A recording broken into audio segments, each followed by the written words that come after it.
¿Por qué se produjo la caída del Imperio Romano? ¿Por qué durante siglos quedó sumida su capital en la insignificancia política?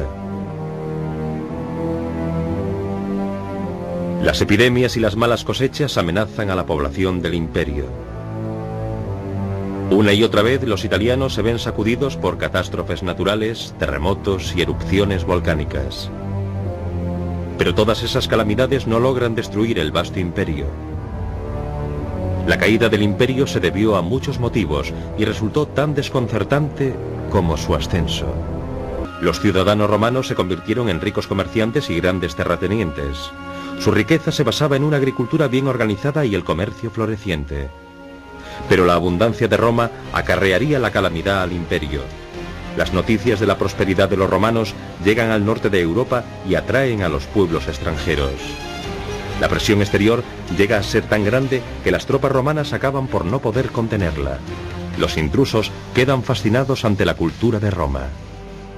Pero no conseguirán integrarse en la próspera estructura del Estado.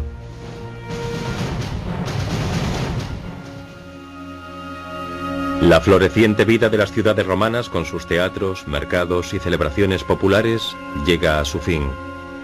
Los comerciantes pierden su amplia red de relaciones comerciales. El imperio romano multicultural, sus legiones y su administración se desintegran. Todos los caminos conducen a Roma.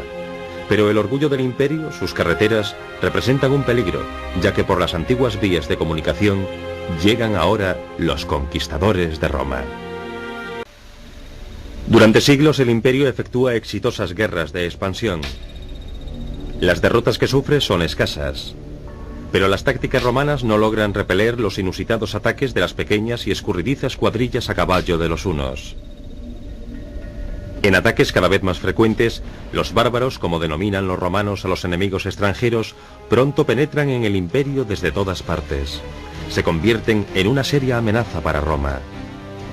Pero los conquistadores no destruyen todo lo que Roma ha construido.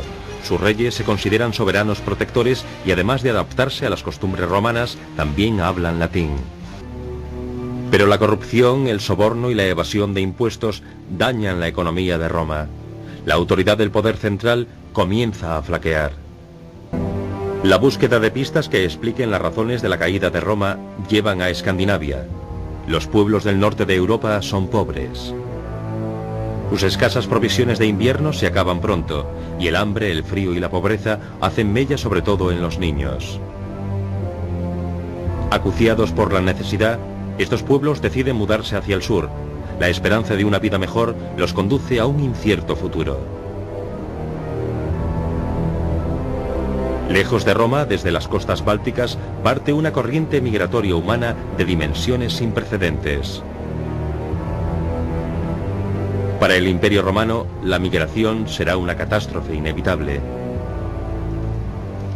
Hasta entonces el imperio siempre ha podido integrar a los emigrantes. Les proporcionaba empleo, les ofrecía tierras que cultivar y los hombres podían hacerse mercenarios romanos. Pero esta vez el embate es demasiado grande. Son demasiados los que de repente traspasan las fronteras del imperio buscando un nuevo hogar o huyendo de los hunos. Los hunos desean conseguir botines rápidos. Sin piedad y con fiereza penetran desde Asia en dirección oeste y con su ataque provocan la huida de tribus enteras.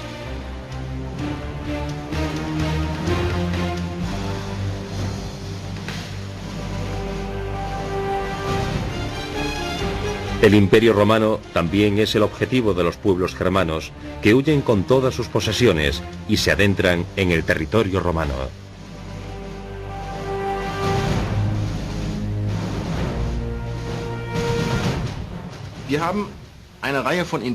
Hay gran cantidad de indicios de que la gente, o algunas personas de las que sabemos por sus escritos, percibía que el Estado se tambaleaba, que padecía una crisis terrible.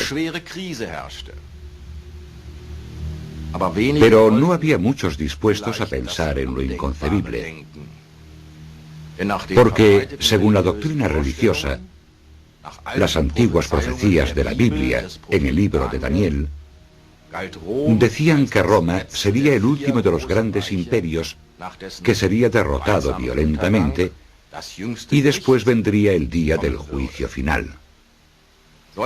No era una idea muy agradable en la que pensar. Debido a nuestra falta de datos históricos, puede decirse que quizás ese fue el motivo por el que nadie reconoció el completo hundimiento del Imperio Romano. Desde luego, para los que vivían en aquella época, no hubo tal hundimiento. En el este, el imperio continuó existiendo.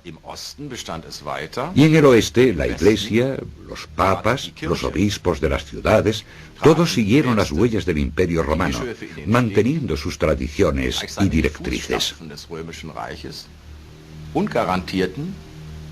No es pura coincidencia que el cuartel general de la Iglesia Católica esté en Roma.